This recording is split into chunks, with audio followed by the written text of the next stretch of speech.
विश्वास, प्यार और शादी के सपनों का ऐसा कत्ल शायद ही किसी ने सोचा होगा। 26 साल का केतन अग्रवाल, जो अपने परिवार की करोड़ों की रियल एस्टेट कंपनी का 600 करोड़ का वारिस था, कुछ महीने बाद अपनी मंगेतर सिया के साथ नई जिंदगी शुरू करने के सपने देख रहा था।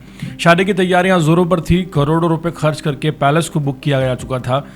बाकायदा मेहमानों के लिए चार्टर्ड विमान तक की व्यवस्था हो गई थी।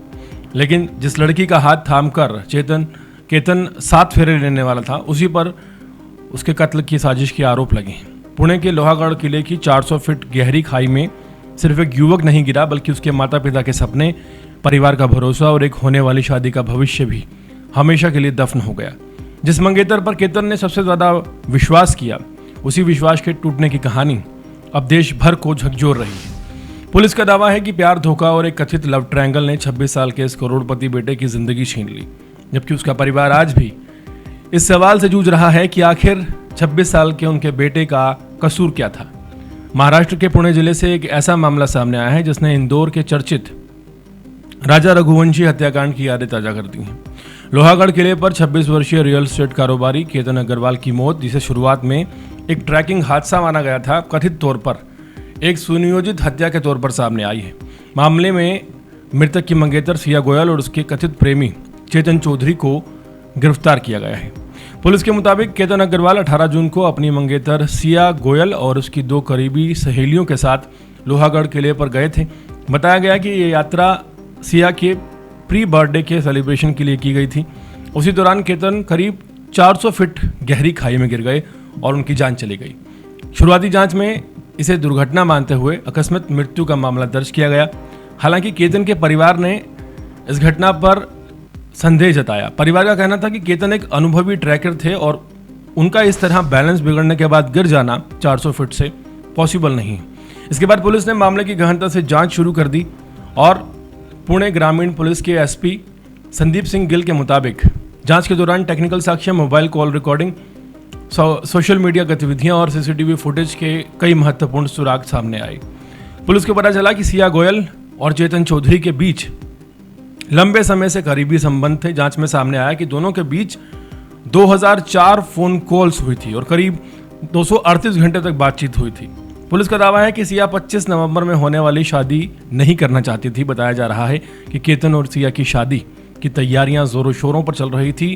करोड़ों रुपए इस शादी में लगने वाले थे। राजस्थान में 18 करोड़ में एक पैलेस बुक किया गया था और मेहमानों के लिए चार्टर्ड प्लेन की व्यवस्था की गई थी। इसी बीच सिया और चेतन ने कथित तौर पर केतन अग्रवाल को रास्ते से हटाने की एक साजिश रच डाली। जांच के दौरान पुलिस को किले और आसपास लगे सीसीटीवी कैमरों में एक संदिग्ध युवक भी दिखाई दिया, जिसकी तस्वीरें सामने आई हैं, जिसने गर्मी के मौसम के बावजूद हुड्डी पहनी हुई थी और मास्क लगाया हुआ था। बाद में उसकी पहचान चेतन चौधरी के रूप में हुई। पुलिस का आरोप है कि घटना वाले दिन चेतन पहले से ही किले पर मौजूद था और सिया के साथ लगातार कांटेक्ट में था। पुलिस के अनुसार दोनों आरोपियों ने मिलकर केतन को किले की 400 फीट ऊंची चट्टान से धक्का दे दिया, जिससे वो गहरी खाई में जा गिरे और उनकी जान चली गई। घटना के बाद सिया ने पुलिस को बताया कि वो फोटो खिंचवाने के दौरान तेज हवा के कारण केतन का बैलेंस बिगड़ गया था और वो खाई में गिर गया था। इतना ही नहीं, अगले दिन उसने सोशल मीडिया पर एक अटपटा सा पोस्ट भी शेयर किया, जिसमें वो अपने बर्थडे को मनाती हुई नजर आ रही थी। लेकिन डिजिटल साक्ष्य, कॉल डिटेल रिकॉर्ड और अन्य सबूतों के आधार पर पुलिस ने जांच की दिशा बदल दी। पुलिस ने सिया गोयल और चेतन चौधरी को गिरफ्तार कर लिया है।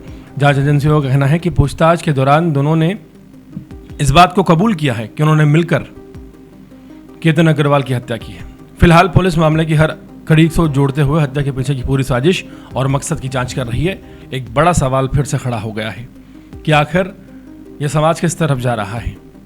इस देश में एक 600 करोड़ का वारिस अगर इस तरह की खौफनाक साजिश से सुरक्षित नहीं है, तो आखिर हमारे देश में जो शादियां होने जा रही हैं, जो रिश्ते बनने जा रहे हैं, जो विश्वास की नींव रखी जा रही है, कौन किस पर विश्वास करेगा।